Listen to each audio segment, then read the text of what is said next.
بسم اللہ الرحمن الرحیم سبحانک لا علم لنا الا ما علمتنا انک انت العلیم الحکیم نستغفر اللہ ربی من کل ذنب ونتوب الیہ اللہم علمنا ما ينفعنا وانفعنا بما علمتنا وزدنا علما اللہم آمین۔ میرے محترم بھائیوں اور محترم بہنوں، یہ اللہ کا مجھ پر انعام ہو رہا ہے کہ جہاں ایک میری بہن شریک ہو رہی تھی تو میری بہن بھی شریک ہو رہی ہے اور مجھے بڑی ہمت محسوس ہو رہی ہے۔ ہم لوگوں نے اللہ تعالیٰ کی توفیق سے سورہ بقرہ کی آیت نمبر 36، سورہ بقرہ پہلا پارہ آیت نمبر 36 تک ختم کیا تھا، اور اس کے بعد میں نے سرسری ترجمہ کیا تھا۔ تو آج ہم لیں گے قرآن کی سورہ بقرہ کی آیت نمبر 37، سورہ بقرہ کی آیت، اور یہاں سے شروع کرتے ہیں اللہ کا نام لے کر۔ فتلقى آدم، بسم اللہ الرحمن الرحیم، فتلقى آدم من ربه کلمات فتاب علیہ انہ هو التواب الرحیم۔ تو پھر حضرت آدم کو کچھ کلمات اپنے رب کی طرف سے مل گئے، فتاب علیہ، تو اللہ نے ان کو آپ پھر کو ڈائریکشن چینج کر لیجیے، آواز کلیئر نہیں ہے۔ ابھی بھائی سب سے کلیئر ڈائریکشن ہی میں بیٹھا ہوں، اب وہ نیٹ کا پرابلم ہو رہا ہے تو مشکل ہو رہی ہے۔ ابھی شاید کچھ آ رہا ہے۔ روزانہ آپ کی اچھی آواز آتی ہے، اس وقت نہیں آ رہی ہے، رک رک کے آ رہی ہے ہر منٹ۔ آپ اپنا ڈائریکشن بدلیں۔ آج اعظم صاحب بھی ویسے ہی حال ہے، ان کا بھی۔ انشاءاللہ اللہ تعالیٰ مدد کرنے والا ہے۔ تو یہ بات ہو رہی تھی کہ حضرت آدم کو اللہ تعالیٰ نے کچھ کلمات دیے۔ اب دیکھیے قرآن کا کمال یہ ہے کہ قرآن نہ ہر بات نہیں ذکر کرتا جو خود سمجھ میں آنی چاہیے۔ جب ایک شخص پریشانی میں ہو، اسے کچھ مدد ملے، وہ کیا کرے گا؟ اس مدد کو استعمال کرے گا۔ تو اب حضرت آدم کو جیسے ہی کلمات ملے، اللہ رب العزت ناراض ہو گیا ہے، جنت سے نکلنے کا حکم دے دیا ہے، تو حضرت آدم کیا کریں گے؟ فوراً ان کلمات کو پڑھیں گے، استعمال کریں گے۔ تو اس اعتبار سے اللہ تعالیٰ نے فرمایا کہ حضرت آدم کو کچھ کلمات اپنے رب کی طرف سے مل گئے، فتاب علیہ، ڈائریکٹ رزلٹ اللہ تعالیٰ نے بتایا، پھر اللہ تعالیٰ نے ان کو معاف کر دیا۔ یہ نہیں فرمایا کہ اپنے حضرت آدم نے ان الفاظ کو پڑھا اور کتنی دفعے پڑھا اور وہ پڑھتے رہے اور روتے رہے، اور بہت دنوں کے بعد پھر اللہ تعالیٰ کو جو ہے تو رحم آیا، پھر اللہ نے ان کو معاف کر دیا۔ یہ ساری باتیں خود سمجھنے کی ہیں، اور یہ قرآن کا، پورے قرآن کا انداز ہے جو بہت پیارا ہے، جس سے آپ کو سمجھ میں آتا ہے کہ قرآن جو ہے اللہ تعالیٰ کی کتاب ہے۔ اس لیے انسانوں کے بڑے بڑے اسکالرس اور رائٹرز کی کتابیں میں نے پڑھی، آپ نے بھی پڑھی ہوں گی، تو ہم سب ہندی کی چلی کرتے ہیں، ایک ایک بات بولتے ہیں، اس نے کھایا پھر وہ گیا، پھر نیچے اترا پھر اوپر چڑھا۔ تو یہ اللہ کا کلام ہے، اس میں ان سب باتوں کی ضرورت نہیں ہے۔ تو وہ کلمات کیا تھے؟ سورہ اعراف میں اللہ رب العزت نے پھر اس قصے کو بتایا ہے۔ یہ قصہ قرآن میں بہت ساری جگہوں پر آیا ہے، تو اس میں سورہ اعراف میں اللہ نے فرمایا قال ربنا ظلمنا انفسنا وان لم تغفر لنا وترحمنا لنكونن من الخاسرین۔ پھر ان دونوں نے کہا، کن دونوں نے؟ حضرت آدم نے اور حضرت حوا نے، دونوں نے ایک ساتھ کہا اے اللہ، ہم نے اپنے آپ پر بڑا ظلم کیا ہے، اور اگر تو ہمیں معاف نہ کرے اور رحم نہ کرے تو ہم تو نقصان اٹھانے والوں میں سے ہو جائیں گے۔ یہ تھے وہ کلمات کہ جن کو اللہ رب العزت نے حضرت آدم کے ذہن میں ڈالا اور انہوں نے اس کو استعمال کیا۔ اب عجیب عجیب روایات ہیں تو اتنے سال روتے رہے اور اتنے سال روتے رہے، اس کی کوئی تفصیل حدیثوں میں نہیں ملتی، اسرائیلی روایات میں ملتی ہیں، اس لیے میں اس کو نہیں ذکر کرتا ہوں، الا یہ کہ وہ اسرائیلی روایت جو خود قرآن و حدیث سے بھی ثابت ہوتی ہو۔ بہرحال یہ ہوا کہ انہوں نے ان کلمات کو بار بار پڑھا اور پڑھا اور پڑھا، اور ظاہر بات ہے کہ جنت سے نکالے گئے ہیں وہ کوئی معمولی آدمی نہیں ہیں، وہ سب سے پہلے انسان ہیں، اور وہی سب سے پہلے نبی بھی ہیں، اور حضرت حوا بھی جنت میں رہ چکی ہیں۔ ان کی نیکی، پاکیزگی اور ان کی بڑائی کے لیے یہی کافی ہے، اللہ نے ان کو دنیا میں سب سے پہلی خاتون بنایا اور پھر جنت میں رکھا۔ یہ دو بڑائیاں ہیں، تو اس کے لحاظ سے ہم یہ سمجھ سکتے ہیں کہ ان دونوں کے دل میں اللہ رب العزت کے لیے معافی تلافی، رونا دھونا، افسوس کرنا، اس کی کیا کیفیت ہوگی، وہ بیان سے باہر ہے۔ اور مجھے یہ بات کہتے ہوئے فخر ہوتی ہے کہ یہ جو دعا کے الفاظ ہیں ربنا ظلمنا انفسنا وان لم تغفر لنا وترحمنا لنکونن من الخاسرین، ان کلمات کو جس انداز سے ہندوستان، پاکستان اور بنگلہ دیش کے مسلمانوں نے ان کلمات کو اپنایا ہے، دنیا کے باقی کسی مسلمان نے نہیں اپنایا ہے۔ ہم دعاؤں کے لیے اچھے اچھے الفاظ ڈھونڈتے ہیں، اور علماء نے، مفسرین نے، محدثین نے، واعظوں نے، صوفیوں نے اور وہ ایسے الفاظ نکالے ہیں کہ جس کے اندر جو ہے بڑی ہی عبارت اچھی ہے اور معنی اچھے ہیں، پتہ نہیں کیا کیا ہیں، مگر ہم بھول جاتے ہیں کہ اللہ رب العزت نے سادے الفاظ، دیکھیے جب انسان کو خوشی ہوتی نا، اس خوشی میں جو الفاظ وہ اچانک بولتا ہے نا، اس میں وہ یہ نہیں سوچتا کہ وہ کون سا لفظ بول رہا ہے اور اس کو کس طرح سے بولنا چاہیے، یا انسان پر جب غم طاری ہوتا ہے، کسی مصیبت میں پھنستا ہے، اس وقت منہ سے جو لفظ نکلتا ہے وہ بناوٹی نہیں ہوتا ہے۔ تو جو لفظ بناوٹی نہیں ہوتا ہے نا، وہ دل کی گہرائی سے نکلتا ہے۔ اور ان الفاظ کو پڑھیے کہ ربنا ظلمنا انفسنا، سب سے پہلے اعتراف، غلطی کو ماننا، یہ ہے اصل۔ اس بات سے ہر انسان دور بھاگتا ہے، بہت جب گھوم پھر کے پھنس جاتا ہے نا، تب بولتا ہے ارے بھائی مجھ سے غلطی ہوئی۔ مسلمان کی یہ شان نہیں ہے۔ ربنا ظلمنا انفسنا کے الفاظ یہ سکھاتے ہیں اگر تم سے کوئی غلطی ہو جائے، وہ غلطی بندوں سے متعلق ہو یا اللہ سے متعلق ہو، سب سے پہلا کام یہ کرو کہ کہو ہاں بھائی I'm sorry، مجھ سے غلطی ہوئی۔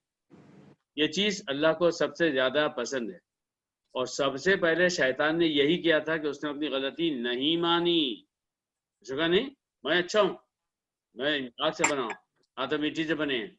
تو اپنی غلطی کو نہ ماننا، ایکسکیوزز پیش کرنا، بہانے کرنا، اور جب گر جائیں تب بولنا اچھا بھائی معاف ہو گئی، غلطی ہو گئی معاف کر دو، یہ مسلمان کی شان نہیں ہے۔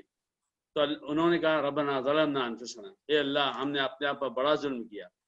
ان دونوں نے اپنے آپ پر کیا ظلم کیا؟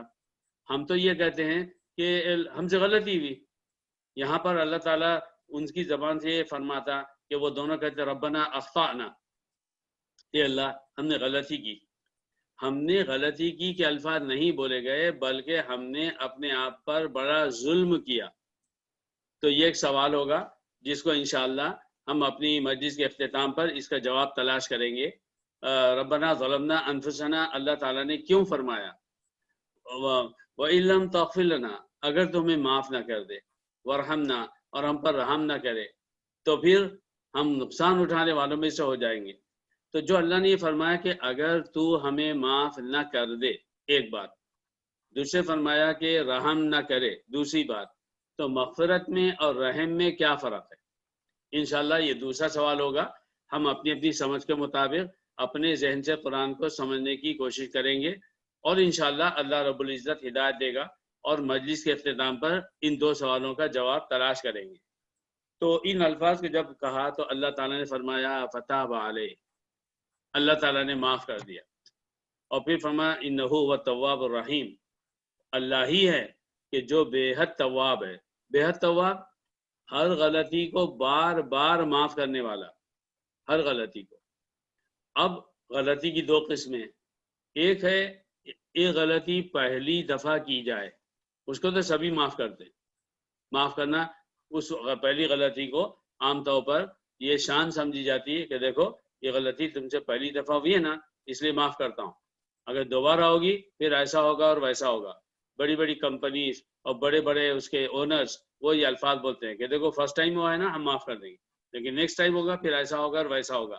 ماں باپ بھی اپنے بچوں کو اسی طرح بولتے ہیں، ہم نے بھی اپنے آپ بچوں کو، ہم سب نے اپنے اپنے بچوں کو اسی طرح ٹرین کیا ہے کہ جب ان سے غلطی ہوتی ہے تو ہم کہتے ہیں کہ تم بھی پہلی دفعہ ہوئی ہے، اور جب کوئی غلطی بار بار دہرائی جاتی تو پھر ہم ہی پوچھتے ہیں کتنی دفعہ کرو گے، بار بار غلطی کرتے ہو پھر معافی بھی مانگتے ہو، شرم نہیں آتی؟ انسانوں کی دنیا کا یہی حال ہے، انسان جو کرتا ہے اپنی جگہ صحیح کرتا ہے، اور انسان جو کہتا ہے اپنی جگہ صحیح کہتا ہے، مگر انسانوں کا پیدا کرنے والا کیا کرتا ہے؟ انسانوں کا پیدا کرنے والا یہ کرتا ہے کہ ہر غلطی جو ایک دفعہ نہیں، دو دفعہ نہیں، 10 دفعہ نہیں، 50 دفعہ نہیں، کاؤنٹ لیس ہر شخص کرتا ہے۔ میں کرتا ہوں، پھر بتا اللہ مجھے معاف کر دے، اور پھر کرتا ہوں، پھر کہتا ہوں اللہ مجھے معاف کر دے، اور یہ سلسلہ زندگی بھر جاری رہتا ہے۔ نیک سے نیک آدمی اور بد سے بد آدمی، برے سے برا آدمی اس بات کو بار بار ریپیٹ کرتا ہے، بار بار توبہ کرتا ہے، اور اللہ تعالیٰ بار بار توبہ کو قبول کرتا ہے۔ لفظ تواب کا مطلب یہ ہے، لفظ تواب کا مطلب یہ ہے کہ ایک غلطی جو بار بار کی جائے پھر بھی اللہ اسے معاف کر دے، یہ صرف اللہ کی شان ہے۔ اب اگر کوئی شخص کہے کہ میں غلطی پر بار بار کروں، پھر میں بار بار جو اللہ سے معافی مانگوں، ہاں بھائی یہ تمہارے سوچنے کی بات ہے حضرت انسان، تمہارے لیے شرم کی بات ہے، تم بے شرم ہو، اللہ تعالیٰ معاف کیے جا رہے ہو، تم دہرائے جا رہے ہو، یہ ہمارے لیے غیرت کی بات ہے، ہم اتنے بے غیرت نہ بنے۔ اور پھر ایک بات اور ہے، جس چیز کو لفظ توبہ کہا جاتا ہے، آپ نے علماء سے بھی سنا ہے، ماشاءاللہ آپ لوگ سب بڑے پڑھتے لکھتے ہیں، اور میں نے بھی عرض کیا ہے بار بار کہ توبہ کے قبول ہونے کی کچھ شرطیں، اس میں سب سے پہلی شرط یہ ہے کہ انسان اس غلطی کو فوراً مان لے۔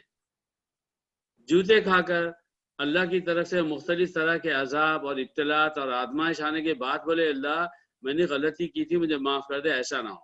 غلطی ہوئی فوراً مان لیا، اور ماننے کے ساتھ ساتھ دل کے اندر شرم ہو، احساس ہو یار میں نے کیا کر دیا، میں نے کس کی نافرمانی کی؟ اللہ کی، اس نے مجھے سب کچھ دیا ہے اور میں اس کی نافرمانی کر رہا ہوں۔ اس کے ساتھ ساتھ کیا ہو کہ اس شرم و حیا کے ساتھ پہلے ہی ایک دم سچے دل سے اخلاص کے ساتھ یہ سوچ لے انشاءاللہ اب نہیں کروں گا۔ توبہ کی قبول ہونے کی شرائط میں سے یہ ہے کہ وہ ہر دفعے پختہ عزم کرے، فائنل ڈیسیجن لے کہ یہ غلطی اب تو ہو گئی، آئندہ نہیں ہوگی، اور پھر اللہ تعالیٰ سے معافی مانگے۔ اور اس کے ساتھ ساتھ جب آپ یہ کہتے ہیں نا کہ یہ غلطی اب دوبارہ نہیں ہوگی، تو یہ بات انسان جب کسی بات کو دل سے سوچتا ہے نا، وہ زبان سے نہیں بولتا، پلاننگ کرتا۔ جیسے ہم پلاننگ کرتے ہیں کہ سیونگ کیسے ہوگی، پلاننگ کرتے ہیں کہ فلاں کام کیسے ہوگا، توبہ پر قائم رہنا اس کے لیے بھی پلاننگ کی ضرورت ہے۔ وہ پلاننگ کیا ہے کہ ایک مسلمان سوچے یہ غلطی مجھ سے کیوں ہوئی، مال کے بارے میں ہوئی، عزت کے بارے میں ہوئی، نظروں سے ہوئی، زبان سے ہوئی، کانوں سے ہوئی، ہاتھوں سے ہوئی، پیروں سے ہوئی، اور کسی خاص وجہ سے ہوئی، وہ اس کا جائزہ لیتا ہے۔ اچھا یہ بات ہے، میں نے یہ غلطی اس لیے کی کہ میں جب جا رہا تھا تو میں نے اپنی نظروں کا غلط استعمال کیا۔ اب پلاننگ، اچھا ٹھیک ہے، اب میں آج سے کیا کروں گا، اپنی نظروں کا غلط استعمال نہیں کروں گا۔ اب ہوئی ہے سچی توبہ، پلان کیا، اس کے بعد عمل شروع کیا۔ یا یہ اچھا میں نے فلاں کا دل دکھایا، اس کو زبان سے میں نے بلا وجہ ڈانٹ دیا ہاں یہ مجھے بلا وجہ چھوٹی چھوٹی بات پہ زیادہ غصہ آ جاتا ہے۔ اب مجھے کیا کرنا ہے، مجھے اپنے غصے پر کنٹرول کرنا ہے۔ اس غصے پہ میں کیسے کنٹرول کروں گا؟ غصے پر کنٹرول کرنے کے لیے مجھے کیا کرنا چاہیے؟ حضرت محمد صلی اللہ علیہ وسلم نے ہر بات سکھائی ہے۔ آپ نے فرمایا اگر کسی کو غصہ آئے اور فوراً پڑھے لا حول ولا قوت الا باللہ، ساری قوت اور طاقت تو صرف اللہ کی ہے۔ نبی صلی اللہ علیہ وسلم نے یہ الفاظ کیوں پڑھنے کے لیے فرمایا؟ اس لیے کہ جب انسان کو غصہ آتا ہے تو وہ گویا کہ اس کو اپنی طاقت پر ناز ہوتا ہے، میں اتنا بڑا ہوں، میرے ساتھ ایسا کیا، میرے بارے میں نہیں سوچا۔ تو جب اللہ کی طاقت یاد آئے گی تو آدمی فوراً ڈھیلا پڑ جائے گا کہ بھیا میں تو بڑی بڑی غلطی کرتا ہوں اللہ سے، اللہ تعالیٰ نے تو مجھے معاف کیا ہے۔ اور اس کے بعد یہ فرمایا اگر جس جگہ کھڑا ہے، اگر کھڑا ہے تو بیٹھ جائے، اگر بیٹھا ہے تو لیٹ جائے، اس پر بھی غصہ کم نہ ہو تو وہاں سے ہٹ جائے۔ یہ سارے طریقے ہمارے نبی صلی اللہ علیہ وسلم نے سکھائے ہیں، ہم کرتے ہی نہیں ہیں عمل۔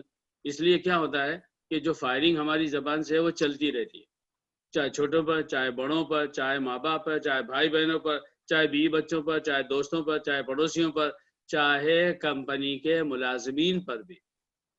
تو یہ ہے وہ توبہ کہ اللہ تعالیٰ قبول کرتا ہے، بار بار قبول کرتا ہے۔ اور پھر آگے اللہ نے ایک لفظ اور فرمایا الرحیم، وہی ہے جو توبہ کو بہت قبول کرتا ہے، بار بار قبول کرتا ہے، اور رحیم بھی ہے۔ تو توبہ کے قبول کرنے میں اور رحیم کے ہونے میں کیا فرق ہے؟ یہ وہی بات ہے جس کو میں نے آپ سے کہا کہ ہم کو جو ہے اللہ تعالیٰ کی اس بات پر غور کرنا ہے مجلس کے اختتام پر، کہ اللہ تعالیٰ نے جو ہے یہ فرمایا کہ ربنا ظلمنا انفسنا وَإِن لَّمْ تَغْفِرْ لَنَا وَتَرْحَمْنَا لَنَكُونَنَّ مِنَ الْخَاسِرِينَ۔ تو دعا کے ان مبارک کلمات میں جو یہ فرمایا کہ وَرْحَمْنَا، اے اللہ اگر تو نے معاف نہیں کیا اور تو نے جو ہے ہم پر رحم نہیں کیا، تو پھر اس بات کو بھی میں اس سے ملا کر چھوڑ دیتا ہوں کہ مجلس کے اختتام پر ہم اس بات پر غور کریں گے کہ مغفرت، توبہ اور رحمت، ان تینوں میں کیا فرق ہے۔ یہ صرف الفاظ نہیں ہے، خوشنما الفاظ نہیں ہے، نعوذ باللہ، ایسا سوچنا بھی مت کہ یہ خوشنما الفاظ ہیں، بلکہ یہ وہ الفاظ ہیں کہ جس کے اندر اللہ تعالیٰ کی عجیب و غریب شان چھپی ہوئی ہے۔ اس شان کو اگر بندہ سمجھ لے تو زندگی گزارنا بھی آسان ہو، زندگی سے جانا بھی آسان ہو، اور جو لوگ چلے گئے ان کے لیے بھی ہمارے دل میں اللہ تعالیٰ رحمت و محبت ڈالے گا، صبر اور ہمت دے گا، اور آخرت میں جب ایک ساتھ جمع ہوں گے تو کیا پوچھنا ہے ان خوشیوں کا جو آخرت میں جنت میں ملنے والی ہے۔ بہرحال یہ بات تھی میرے بھائیوں اور میری بہنوں۔ آگے اللہ تعالیٰ نے فرمایا قُلْنَا اهْبِطُوا مِنْهَا جَمِيعًا، پھر ہم نے کہا، اللہ تعالیٰ نے حضرت آدم وغیرہ سے کہا اهْبِطُوا، تم سب کے سب جنت سے نیچے اترو، جميعا، سب کے سب نیچے اترو۔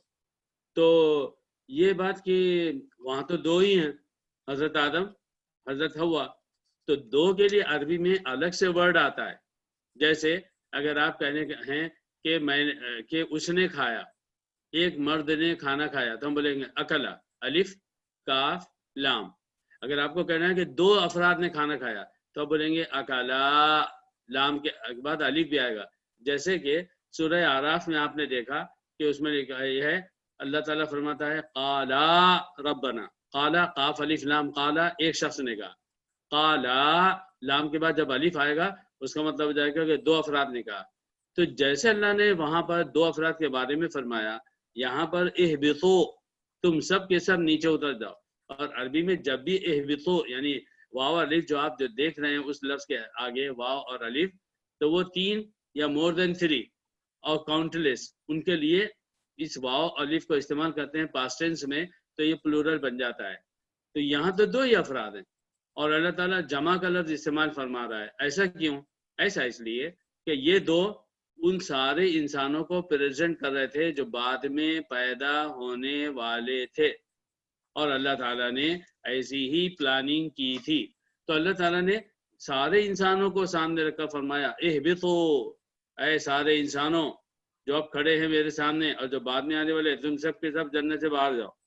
فَإِمَّا يَأْتِيَنَّكُم مِّنِّي هُدًى، تو جب تمہارے پاس میرے پاس سے ہدایت آئے گی، وَمَن تَبِعَ هُدَايَ فَلَا خَوْفٌ عَلَيْهِمْ وَلَا هُمْ يَحْزَنُونَ، تو جو میری ہدایت کی، میری گائیڈنس کی، رہنمائی کی اتباع کرے گا، فالو کرے گا، اسے خوف بھی نہیں ہوگا، انہیں اپنے اوپر خوف بھی نہیں ہوگا، اور نہ ہی وہ غمگین ہوں گے۔ یہ اس آیت کا ترجمہ ہے۔ اب ہم الفاظ پہ دیکھتے ہیں، اللہ تعالیٰ نے یہ کیوں فرمایا کہ تم لوگ سب نیچے جاؤ، اور جب میرے پاس سے ہدایت آئے گی، کیا مطلب ہے؟ اللہ تعالیٰ نے انسانوں کو زمین پر بھیج دیا، اب انسانوں کی تعداد بڑھ رہی ہے، اب وہ انسان دنیا میں رہ رہے ہیں، تو انسان دنیا میں رہ رہے ہیں، پھیل رہے ہیں، پھیل رہے ہیں، پھیلتے چلے جا رہے ہیں اور پھیلتے چلے جائیں گے۔ اب انہیں کوئی بتانے والا ہو نا، ارے بھائی یہ سیدھا راستہ ہے، وہ سیدھا راستہ ہے، ٹریننگ دی جاتی ہے نا۔ کسی نئے شخص کو کمپنی میں اپوائنٹ کرتے ہیں تو اس کو فار فیو منتھس کیا کرتے ہیں، ٹریننگ دیتے ہیں، پروبیشن پیریڈ کہتے ہیں۔ تو اب یہ انسان جو زمین پہ آ چکا ہے، اسے کوئی بتانے والا ہو، سمجھانے والا ہو کہ تم کون ہو، تمہیں کیوں پیدا کیا گیا، تمہیں کیا کرنا ہے، تمہیں کیا نہیں کرنا ہے، کیونکہ انسان سے نہیں جا رہے ہیں بلکہ شیطان بھی جا رہا ہے، ان کا دشمن بھی نیچے جا رہا ہے۔ یہ کہاں سے معلوم ہوا؟ قرآن میں لکھا ہوا ہے کہ اللہ تعالیٰ نے اسے کہا کہ تم بھی جنت پہ نہیں رہو گے، تم بھی نیچے جاؤ۔ تو اس لیے اللہ رب العزت نے فرمایا کہ جب میری طرف سے ہدایت آئے گی، ہدایت کیسے آئے گی؟ اللہ تعالیٰ نے نبیوں کا سلسلہ شروع فرمایا، نبیوں کے پاس کتاب بھی دی۔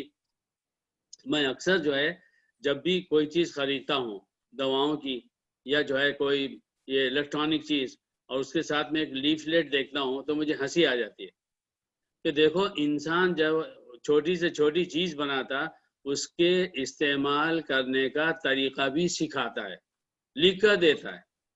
اور میرے اللہ نے دنیا جب سے بنائی، اللہ نے سب سے پہلے یہ کام کیا ہے، نبیوں کو بھیجا، ان کے ساتھ کتابوں کو بھیجا، اگر کتاب نہیں آئی تو وحی کو بھیجا۔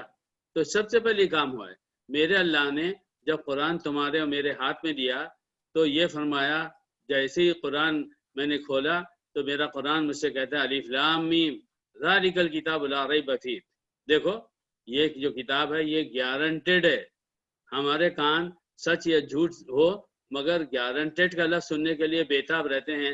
جب بھی ہم کوئی چیز خریدتے ہیں بھلے بیچنے والا ہم کو دھوکہ دے رہا ہو اور بول رہا ہے کہ ہاں جی سال 6 مہینے کی گارنٹی ہے، تو ہم خوش ہو جاتے ہیں، ہم لکھتے ہیں، فارم بھرتے ہیں، اور ہمیں ایک اس طرح کا اطمینان ہوتا ہے کہ بھئی اتنے دن تک تو گارنٹی ہے کہ چیز خراب ہوگی تو واپس ہو جائے گی۔ میرے اللہ نے کیا کیا، قرآن کو بھیجا، پہلے ہی فرما دیا ذالک الکتاب لا ریب فیہ، اس کتاب میں جو ہے اس کے اندر کوئی شبہ نہیں ہے، یہ گارنٹیڈ ہے، اس کے اندر کوئی ڈاؤٹ نہیں ہے۔ تو یہ بہت بڑی چیز ہے جو ہم کو اللہ سے ملی، اللہ تعالیٰ قدر کی توفیق عطا فرمائے۔ تو اللہ نے فرما دیا کہ دنیا میں جاؤ گے تو جب میرے پاس سے ہدایت آئے گی، اب یہاں سوال ہے کہ تم کیا کرو گے، کیونکہ اب تم نیچے جا رہے ہو۔ ایک نفس ہے جو تمہارے اندر ہے جو تمہیں شرارتوں پر، اللہ کی نافرمانی پر اکسائے گا، اور اس کی مدد کے لیے باہر سے ایک دشمن بھی ہے جس کا نام شیطان ہے، اور اللہ تعالیٰ نے جگہ جگہ فرما دیا انہ لکم عدو مبین، وہ تمہارا کھلا ہوا دشمن ہے۔ تو ایک انٹرنل دشمن ہے اور ایک ایکسٹرنل دشمن ہے، اور چکی کے دو پارٹوں کے بیچ میں حضرت انسان ہے، اور اس کے بعد میں پھر انہیں سوچنا ہے کہ بھئی میں کیا کر رہا ہوں، میں صحیح کر رہا ہوں، میں غلط کر رہا ہوں، کیا ہوگا۔ اب اگر آدمی کہے کہ بھئی جب نفس مجھے بہکائے اور شیطان بھی مجھے بہکائے اور پھر میں غلطی کر بیٹھوں تو سزا مجھے کیوں؟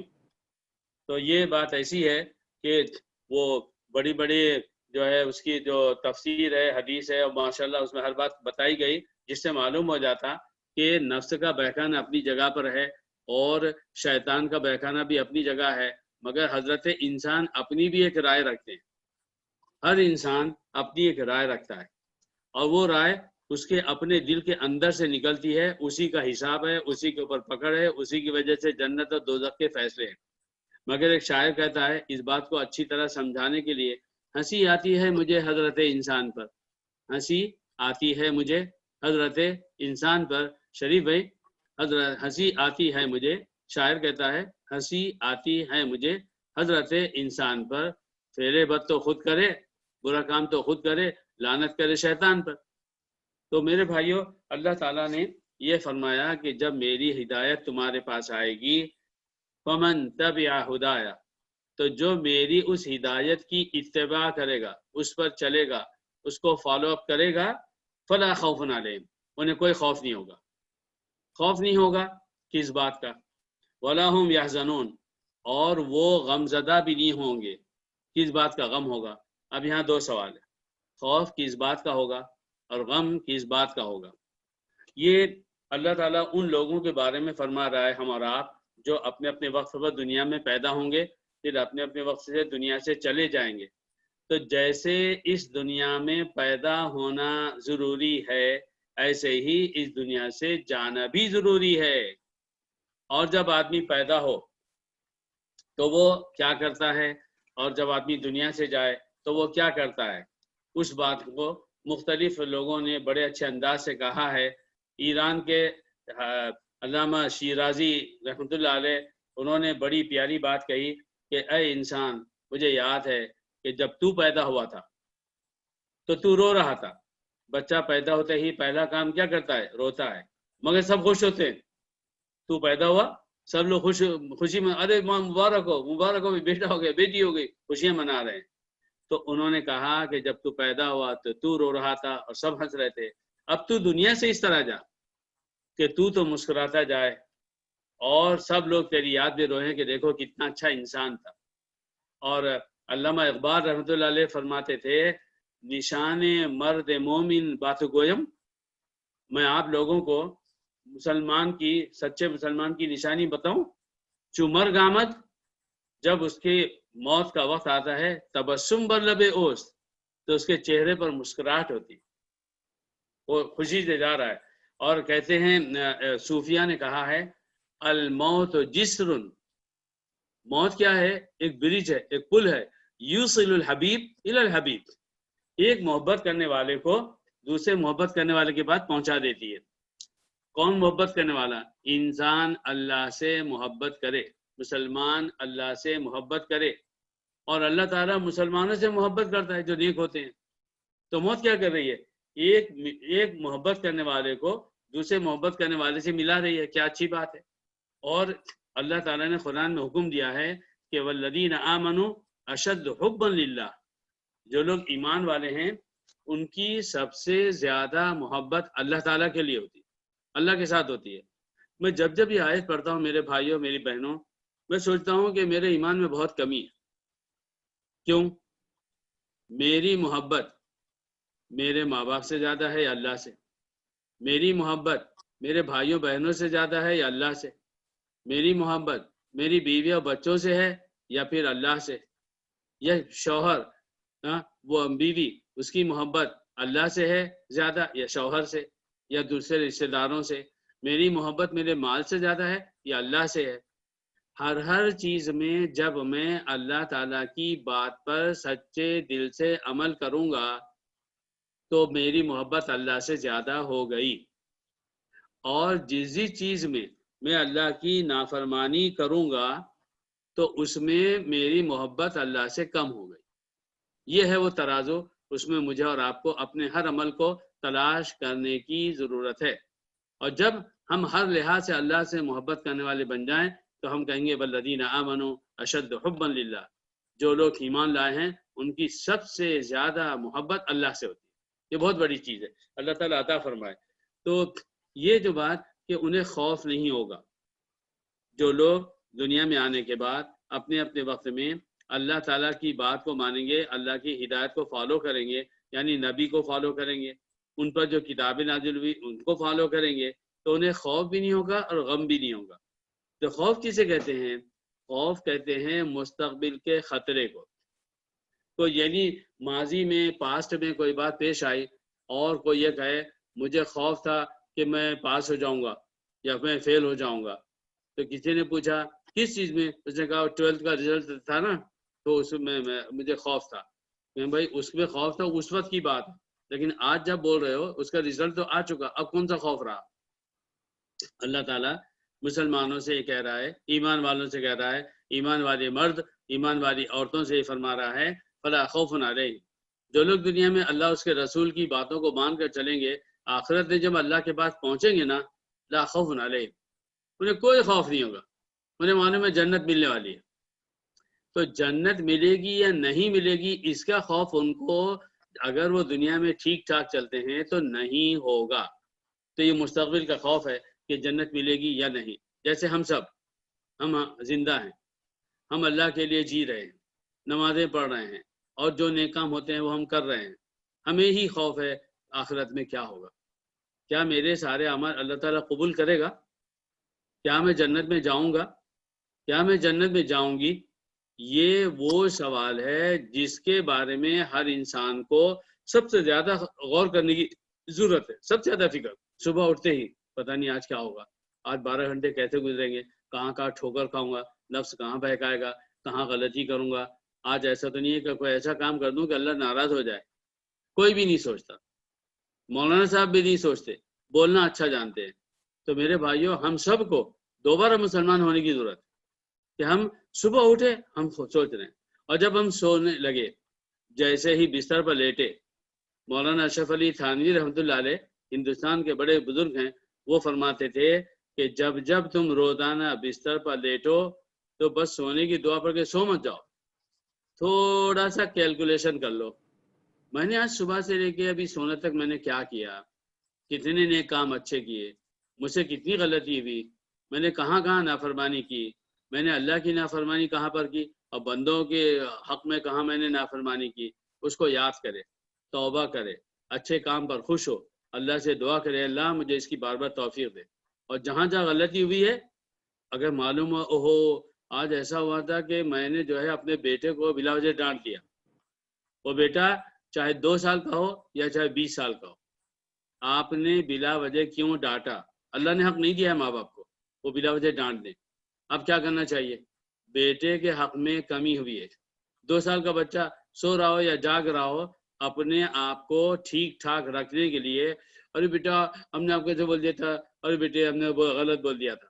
آپ دہرائیے چاہے وہ سمجھتا ہو یا نہ سمجھتا ہو, مگر فرشتے تو سمجھ رہے ہیں کہ آپ کو اپنی غلطی کا احساس ہو اور آپ نے لکھ لیا. آج اگر آپ 2 سال کے بچے سے معافی مانگنے کا سوچو گے نا تو تکبر دل سے نکل جائے گا. اپنے آپ کو بڑا سمجھنا, میں کیوں بولوں, اب کیا فائدہ, اچھا چلو بعد میں دیکھیں گے. اور اگر بچے بڑے ہوں تو بلا شبہ بلا تکلف ان سے ہم کہیں ارے بیٹے استاد میری زبان سے لفظ نکل گیا تھا, ہاں خیال مت کرنا مجھ سے غلطی ہوئی. اب یہ تو بچوں کی بات ہوگی کہ وہ جو ہے اس کو مان لیں اور کہیں نہیں ابو نہیں امی آپ تو بڑے ہیں آپ کو حق ہے. تو ایسا یہ ان کے اپنے ادب کی بات ہوتی ہے. میں آپ کو مجبوراً ایک واقعہ سنانا چاہتا ہوں جس میں بڑا ہی درس ہے, بڑا عجیب و غریب درس ہے. مولانا ابوالحسن علی ندوی رحمۃ اللہ علیہ کے ایک قریبی رشتہ دار تھے, ان کا نام تھا مولانا ابو بکر حسنی ندوی, وہ بھی ندوی تھے. اور انڈیا دلی میں جواہر لال یونیورسٹی میں عربی زبان کے پروفیسر تھے, بڑے مقبول تھے اور بڑے ہنسمکھ تھے اور بڑی گہری گہری باتیں بتاتے تھے. تو ایک دفعہ ندوہ تشریف لائے, وہ جب بھی آتے تو پھر جو ندوے کے اسٹوڈنٹس کی آرگنائزیشن ہے تو وہ انہیں انوائٹ کرتی. بہت بڑا ہال ہے جس میں تقریباً 1000 سے اوپر اسٹوڈنٹس آتے ہیں, پھر اس میں ان کا بیان ہوتا ہے, سب سنتے. تو ایک دفعہ وہ اپنی تقریر کر کے سنا رہے تھے. میں آپ کو یہ بات اس بات پہ سنانا چاہتا ہوں کہ دیکھیے غلطی کو ماننا, اس پر کسی سے معافی مانگنا, یہ بہت بڑی بہادری کی بات. اور اس بہادری کے میں نے آپ کو یہ بتانا چاہا کہ اگر بڑا چھوٹے سے معافی مانگ لے تو کیا ہوتا ہے. میں یہ واقعہ آپ کو سنانا چاہ رہا ہوں اس بات کو بتانے کے لیے کہ بڑا اگر چھوٹے سے معافی مانگ لے تو کیا ہوتا ہے. آپ سنیے, آپ دنگ رہ جائیں گے. تو مولانا جو ہے تو مختلف باتیں سمجھانے لگے, بتانے لگے. اس کے بعد میں یہی غالباً اسی طرح کا کوئی ٹاپک تھا, تو اس پر وہ کہنے لگے کہ جب میں یونیورسٹی میں پڑھتا تھا, مولانا ابو بکر حسنی کب کی بات بتا رہے ہیں, یونیورسٹی میں.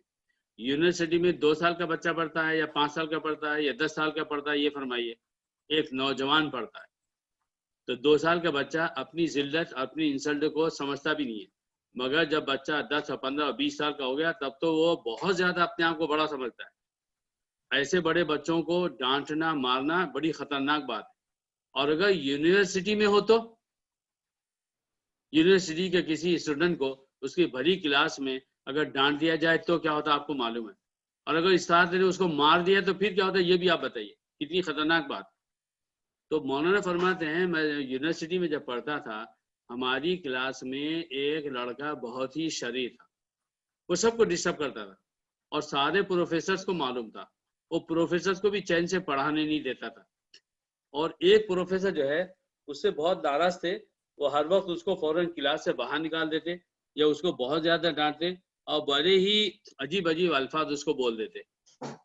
تو ایسا ہوا کہ اس نے ٹیچر جو ہے وہ پروفیسر صاحب کلاس میں اسٹوڈنٹ کے درمیان میں جو گیپ ہوتا وہ اس میں ایسا ٹہلتے ٹہلتے انہیں پڑھا رہے تھے.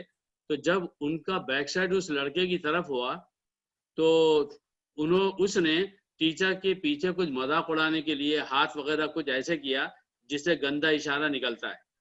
لیکن ٹیچر پورے طور پر بیک میں نہیں ہوئے تھے, انہوں نے وہ اس اشارے کو محسوس کر لیا, فوراً تیزی سے پلٹے. جیسی تیزی سے پلٹے سب کے سب ایک دم خاموش ہو گئے. ٹیچر نے پوچھا کہ ہو ڈیڈ اٹ. اب جب پوچھ رہے ہیں وہ معاملہ بڑا خراب تھا, گندا اشارہ تھا, سب خاموش.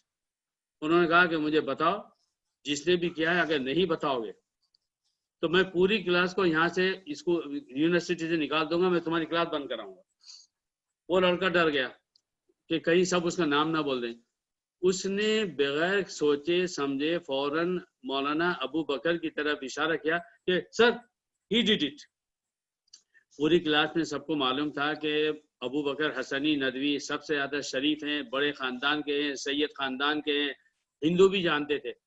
تو جیسے ہی جب اس نے اشارہ کیا ابو بکر حسنی کی طرف تو پروفیسر صاحب کو اتنا غصہ آیا کہ یہ شریف لڑکا اتنا گندا اشارہ کرتا ہے. انہوں نے سب کے سامنے اس کو ایک تماچا مارا زور سے اور مار کے کہا کہ ابو بکر تم اتنے گندے ہو یہ مجھے آج معلوم ہو. ابو بکر حسنی نے کیا کیا آپ بتائیے, سوچیے. وہ ایک دم خاموش رہے, ایک لفظ نہیں بولا، اور سارے بچے حیران رہ گئے، سب کے سب خاموش، اور جس لڑکے نے جو کرتا تھا شرارت وہ بھی خاموش۔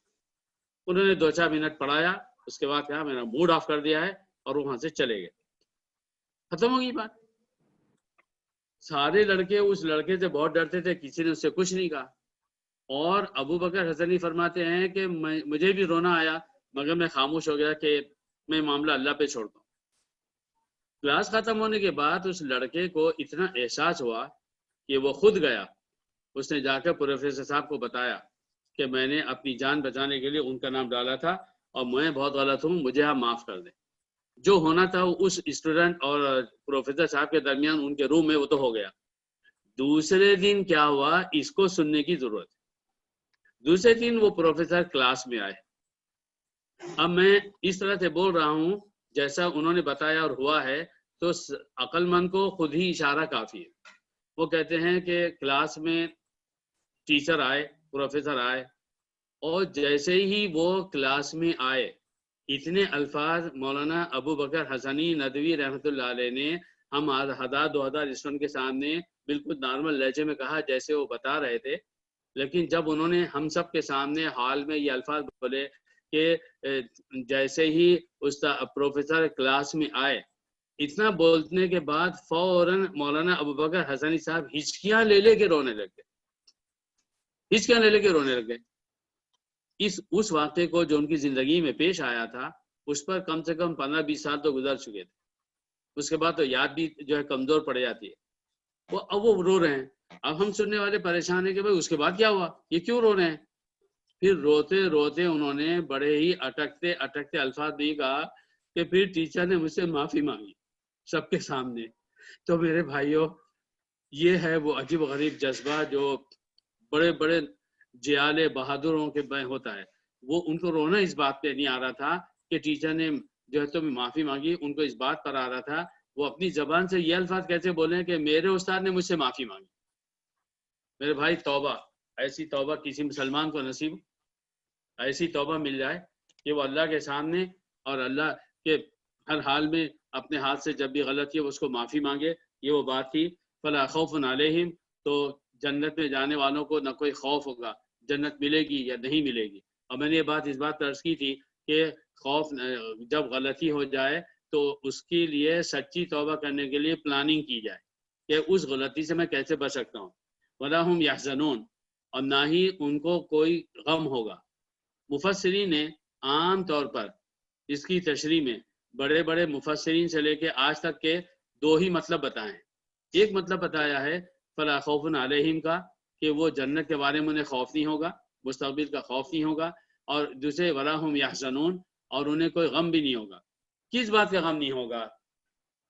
دنیا میں جب ہر مسلمان جب وہ اللہ کی بات پر چلتا ہے، لوگ کہتے ہیں بیوقوف ہے، میں نے انٹرسٹ کا پیسہ چھوڑ دیا، لوگوں نے کہا بیوقوف ہے یار، فری کا پیسہ مل رہا ہے نہیں لے رہا ہے۔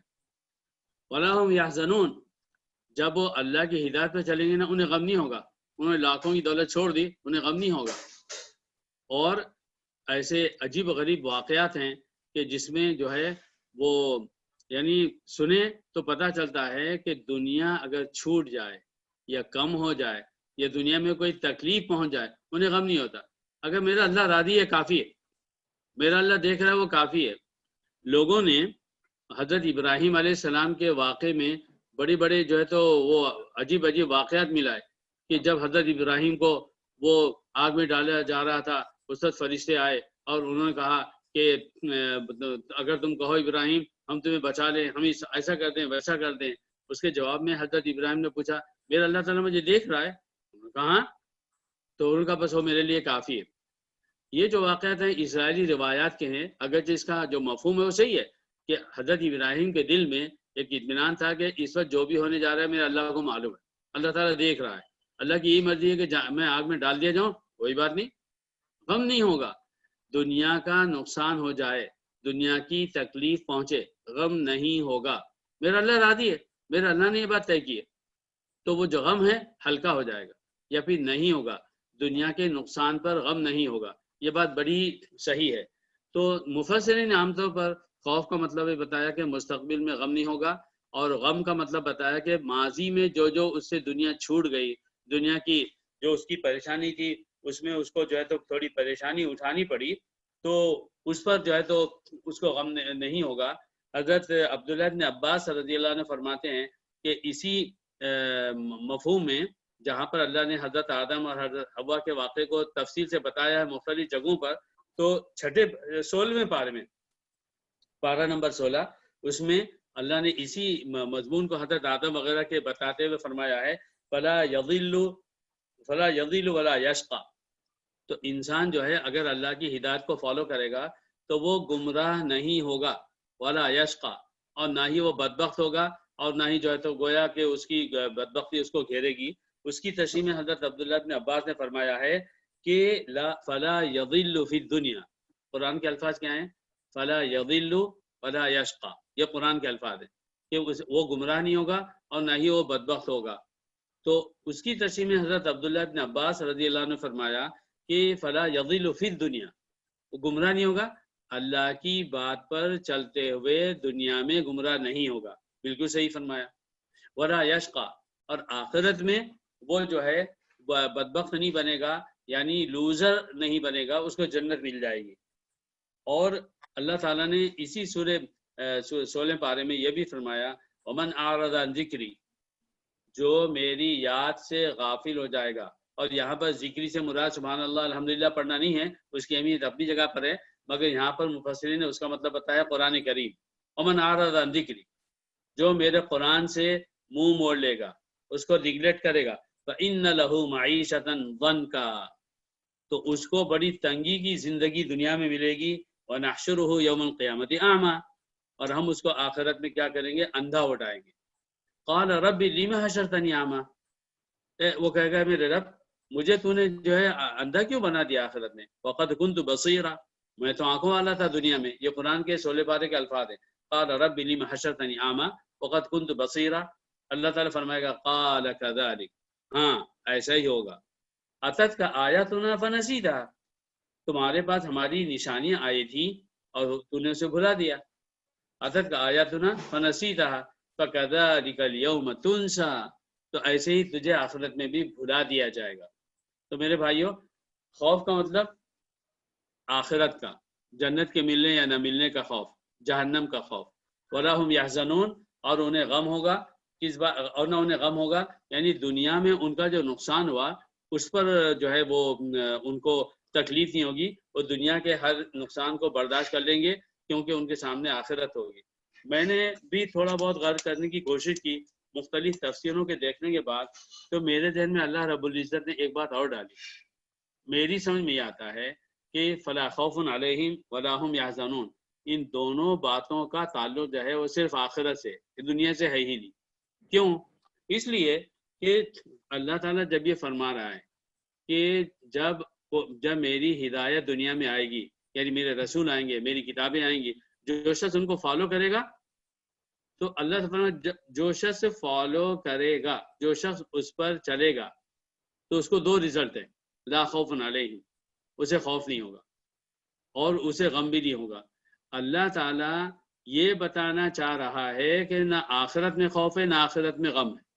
وہ اس اعتبار سے کہ دنیا کے غم کو، دنیا کی تکلیفوں کو تو ہر انسان اسی وقت بھلا دیتا ہے جب وہ اللہ پر چلتا ہے، اللہ کی بات پر چلتا ہے، تو اسے پھر وہ غم ہی نہیں ہوتا۔ غم کس کو ہوتا ہے؟ جب وہ اس چیز کے بارے میں سوچے کہ یہ غم ہے، یہ ایسا ہوا، ایسا کیوں ہوا۔ مگر ایک مسلمان تو اللہ کی بات پر چلتے ہوئے وہ پرواہ ہی نہیں کرتا اس کو دنیا ملی یا نہیں ملی، پیسہ ملا یا نہیں ملا، کم ملا یا زیادہ ملا، نقصان ہوا یا فائدہ ہوا، اس کو تکلیف پہنچی یا نہیں پہنچی، بیماری ہوئی یا صحت ہوئی، وہ ہر حال میں خوش رہتا ہے، میرا اللہ کی مرضی ہے، بالکل منظور ہے۔ تو میری سمجھ میں آتا ہے کہ آخرت میں اس کو خوف بھی نہیں ہوگا اور آخرت میں اس کو اس بات کا غم بھی نہیں ہوگا۔ والذین کفروا وکذبوا بآیاتنا اولئک اصحاب النار هم فیہا خالدون، لیکن جو لوگ کافر بنیں گے، میری آیتوں کو جھٹلائیں گے، وہ سب کے سب جہنم میں جائیں گے اور اس میں وہ ہمیشہ رہیں گے۔ میرے بھائیوں، میں نے اس سے پہلے بھی عرض کیا ہے کہ اللہ تعالیٰ نے جہاں جنت کا ذکر کیا ہے تو اس کے فوراً بعد جہنم کا تذکرہ بھی ہے، اور جہاں پر جہنم کا تذکرہ کیا ہے تو وہاں پر جنت کا بھی ہے، تاکہ ہر دفعے ہر انسان کے سامنے دونوں پہلو سائڈ بائی سائڈ آ جائیں اور وہ فیصلہ کرے کیا کرنا ہے، جنت میں جانا ہے یا جہنم میں جانا ہے۔ اللہ تعالیٰ ہم سب کو، ہماری نسلوں کو اور تمام مسلمانوں کو اور ان کی نسلوں کو جنت کا حقدار بنائے اور جہنم سے بچائے اور اس کی پلاننگ کرنے کی توفیق دے۔ زبان کے ساتھ ساتھ ہماری پلاننگ ہو، ہاؤ ٹو گو ٹو جنہ and how to be far from جہنم، ہماری پلاننگ ہو اور اس پلاننگ کے مطابق ہماری زندگی ہو۔ اور انسان ہے، فرشتہ نہیں ہے، کہیں ٹھوکر کھا لیں اور جہاں پر غلطی ہو جائے تو فوراً ہماری زبان سے نکلے ربنا ظلمنا انفسنا وان لم تغفر لنا وترحمنا لنکونن من الخاسرین۔ حضرت آدم علیہ السلام کی یہ سنت ہوگی کہ ہم سے جب غلطی ہو جائے تو سب سے پہلے انہی الفاظ کو دہرا لیں۔ اللہ تعالیٰ توفیق دے۔ اب رہ گئی یہ بات کہ شروع میں نے آپ سے عرض کیا تھا کہ 2 سوال میں نے کیے تھے، کہ پہلا سوال میرا یہ تھا کہ جب توبہ ہوگی تو اب مجھے خود اپنا سوال نہیں یاد آ رہا ہے، میری گزارش ہے کہ ذرا سا یاد دلا دیں کہ پہلا سوال کیا تھا اور دوسرا کیا تھا۔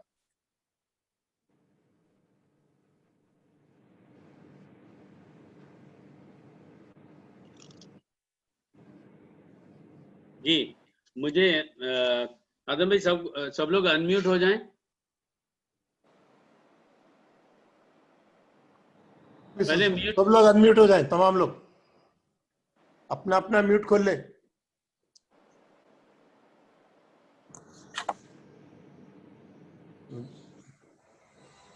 ظفر بھائی، آپ کا پہلا سوال تھا کہ ہم نے اپنے آپ پر ظلم کیا، اس کی وضاحت آپ کرنے والے تھے۔ اللہ آپ کو جزا خیر دے، اللہ برکت دے آپ کو۔ جی، ہم نے اپنے آپ پر ظلم کیا۔ اللہ رب العزت نے یہ کیوں فرمایا کہ ربنا ظلمنا انفسنا؟ اللہ تعالیٰ نے حضرت آدم علیہ السلام کے لیے ربنا اخطانا کیوں نہیں کہا؟ تو لفظ خطا اور لفظ ظلم دونوں میں زمین اور آسمان کا فرق ہے۔ خطا بہت چھوٹی بات ہے اور ظلم بہت ہی بڑی بات ہے۔ یعنی ہم جو ہے کسی نے، ہمارے بچے نے، ہماری اولاد نے یا کسی انسان نے ہمارے ساتھ ایسا غلط سلوک کیا جو تصور میں نہیں آتا، تصور میں نہ آتا، تو پھر اگر وہ ہم سے بولے ارے بھائی معاف کرنا مجھ سے غلطی ہوئی، تو آپ بولیں گے ایسی غلطی بھی ہوتی ہے، ایسی ہوتی ہے، ایسا کوئی کرتا ہے؟ تصور سے باہر جو غلطی ہو تو وہ جو ہے ظلم ہے۔ اور خطا چھوٹا لفظ ہے، چھوٹی موٹی بات ہو گئی، اچھا غلطی ہو گئی میں معاف کر دو، لیکن غلطی انتہا سے زیادہ بڑی ہو جائے جو خود کرنے والے اور جس کے حق میں کی گئی دونوں جب بات میں سوچیں یار پتہ نہیں مجھ سے اتنی بڑی غلطی کیسے ہو گئی، یہ جو آپ کہہ رہے ہیں نا پتہ نہیں مجھ سے اتنی بڑی غلطی کیسے ہو گئی، اسی کا نام ظلم ہے۔ اور اسی کا نام جو اللہ نے فرمایا کہ ربنا ظلمنا، یعنی پتہ نہیں اتنی بڑی غلطی کیسے ہو گئی کہ اللہ کی بات کو بھول گئے، شیطان کی بات میں آ کے در سے وہ کھا لیا۔ ایک بات۔ دوسری بات یہ ہے کہ لفظ ظلم کسے کہتے ہیں؟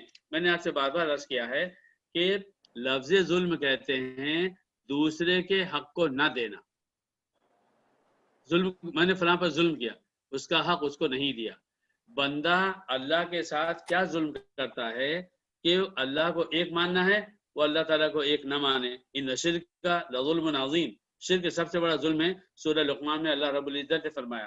اور دوسری بات یہ کہ جب آپ نے دوسرے کو اس کا حق نہیں دیا تو آپ نے خود اپنے اوپر بڑا ظلم کیا۔ کیا ظلم کیا؟ کہ آپ کو اتنی سمجھ نہیں آئی کہ جس کا جو حق ہے آپ اس کو دیں۔ جیسے ہم اپنی عام گفتگو میں معاملات میں کہتے ہیں یار اگر میں نے ایسا کیا نا میں بیوقوف، یار ایسی بات ہوگی نا تو میں گدھا ہوں، میں نے اپنے آپ پر ظلم کر لیا کہ میں اتنی سیدھی بات کو، واضح بات کو میں نہیں سمجھ سکا۔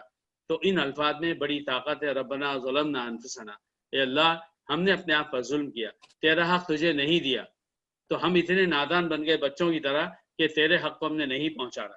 اور دوسری بات یہ کہ غلطی بھی ایسی جو تصور سے باہر کی ہے، غلطی تصور سے باہر کی تھی، اس لیے اللہ نے فرمایا ربنا ظلمنا انفسنا۔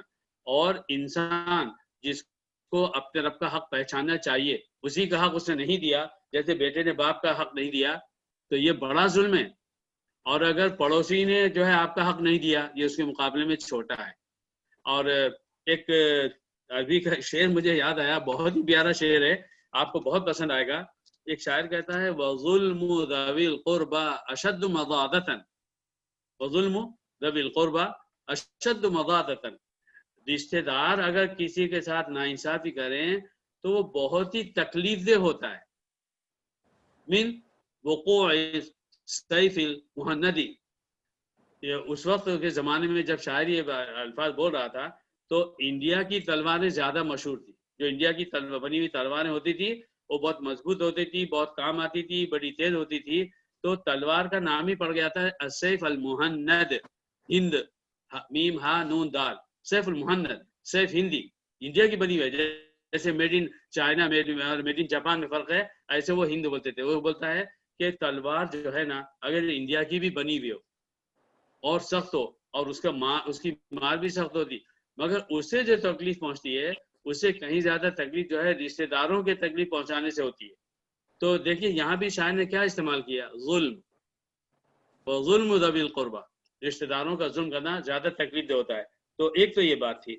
اور دوسرے میں نے عرض کیا تھا کہ اللہ تعالیٰ نے جب توبہ قبول کیا تو دو الفاظ فرمائے، انہ هو التواب الرحیم.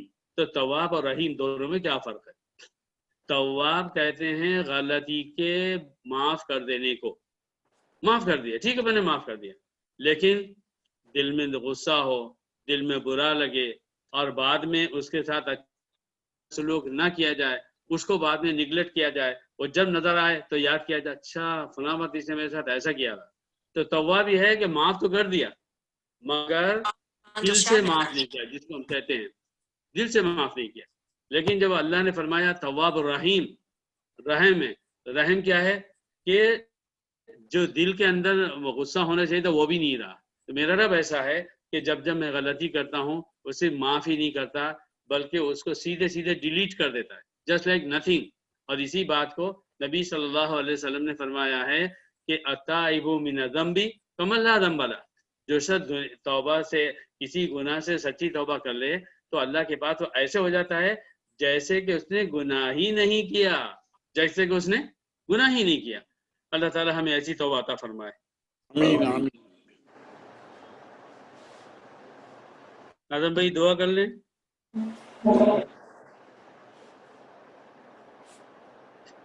اللهم صل على سيدنا وشفينا حبيبنا مولانا محمد وعلى آل محمد كلما ذكره الذاكرون وكلما غفل عن ذكر الغافلون. اللهم يا ربنا أنت مولانا، أنت خالقنا، أنت رازقنا، أنت من خلقتنا وخلقت الدنيا والآخرة، أنت جعلت الجنة والنار لنا. اللهم أنت أمرتنا بالدعاء للجنة وأنت أمرتنا بالدعاء للنجاة من النار. اللهم يا ربنا إننا آمنا بكلماتك وبأنبيائك وبرسلك وبكتبك وبالقدر خيره وشره وبالبعث بعد الموت يا أرحم الراحمين يا أحد الصمد الذي لم يلد ولم يولد ولم يكن له كفوا أحد. أصلح لنا شأننا كله ولا تكلنا إلى نفسنا طرفة عين. اے اللہ ہم تجھ پر ایمان لاتے ہیں، اے اللہ ہمیں اپنے ایمان کو بار بار مضبوط کرنے کی توفیق عطا فرما. اے اللہ جب صبح اٹھیں دن بھر حساب لگائیں کہ کون سا نیک کام کرنا ہے اور کس برائی سے بچنا ہے. اے اللہ جب سونے لگیں تو اپنا حساب کر لیں ہم نے کتنے اچھے نیک کام کیے اور کتنے برے کیے. اے اللہ اگر تیرے حق میں کوتاہی ہوئی ہو تو سچی توبہ عطا فرما اور اس گناہ سے بچنا عطا فرما. اے اللہ اگر بندوں میں سے کسی سے کے حق میں کوتاہی ہوئی ہو اس سے پوری بہادری سے اس سے معافی مانگنا آسان فرما اور اے اللہ پھر دوبارہ اس کے حق میں وہ غلطی نہ کرنے کی توفیق عطا فرما. اے اللہ تو نے صحت و بیماری پیدا کی ہے، اے اللہ تو بندوں کو آزماتا ہے، اے اللہ ہمیں آزماتا ہے، ہمارے بھائیوں کو اور دنیا کے انسانوں کو آزماتا ہے. اے اللہ تیرا نیک بندہ انور ہمارے درمیان موجود ہے، اے اللہ اس کی ایک چھوٹی سی آزمائش ہو گئی ہے. اے رب العالمین یقین اس میں کوئی مسرت ہے کوئی حکمت ہے. اے اللہ اس کے گھر والوں کی، اے اللہ دنیا میں ہر وہ مسلمان جو اس وقت اس بیماری میں پھنسا ہوا ہے اس کی اور اس کے گھر والوں کی بھرپور شفا کامل عطا فرما. شفا الا شفا لا یغادر سقما یا ارحم الراحمین. اے اللہ اس دعا کو ہمارے بھائی انور کے حق میں قبول فرما اور ہمارے وہ سارے مسلمان بھائی بہنیں جو دنیا میں اپنے گھروں میں یا ہاسپٹل میں یا کسی جگہ پر پھنسے ہوئے ہیں اور ان پر یہ بیماری طاری ہو گئی ہے یا کوئی اور ایسی خطرناک بیماری ہو چکی ہے جس میں جان کا خطرہ ہو یا جس میں زیادہ دن بیمار رہنے کا خطرہ ہو. اے اللہ اے اللہ اے اللہ اے شافی اے کافی، اللہ ان کو کافی ہو جا، ان کو اللہ اس سے نجات عطا فرما اور سچی توبہ اے اللہ ان کی زندگیوں میں، مال میں، جان میں، ان کے آل اولاد میں برکت عطا فرما. اے اللہ زندگی میں سکون عطا فرما. اے رب العالمین، اے اللہ دنیا میں تو ہی لاتا ہے، اے اللہ دنیا سے تو ہی لے جاتا ہے. جب ہم آئے تھے ہم اپنے نہیں تھے، نہ ہمارے گھر والے ہمارے اپنے تھے. اے اللہ تو نے ہمیں پیدا کیا، تجھے واپس لینے کا حق ہے.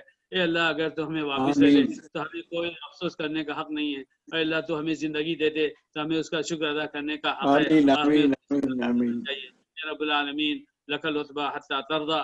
اے اللہ تو جب تک راضی نہ ہو جائے ہمیں تجھ سے معافی مانگنے کی ضرورت ہے.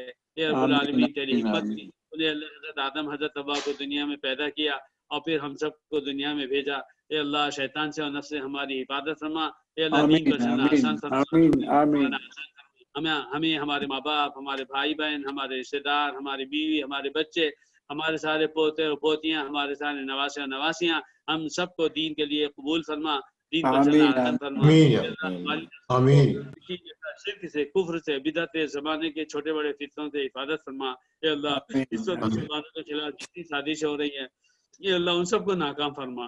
مسلمانوں کو آسان فرما. مسجدوں اے رب العالمین ہر طرح کی صحت اور قوت ان کو عطا فرما. اے اللہ ہماری شریک ہونے والوں اور شریک ہونے والیوں کو بے حد قبول فرما. چھوٹی بڑی کوشش قبول فرما. کہنے والوں کو، سننے والوں کو اخلاص عطا فرما اور عمل کی توفیق عطا فرما. اے اللہ دعاؤں کو اور دنیا کے ہر مسلمان کی ہر جائے دعا کو اپنے فضل و کرم سے قبول فرما. وصلی اللہ علی خیر خلق محمد وعلی آلہ وصحبہ اجمعین برحمتک یا ارحم الراحمین. آمین.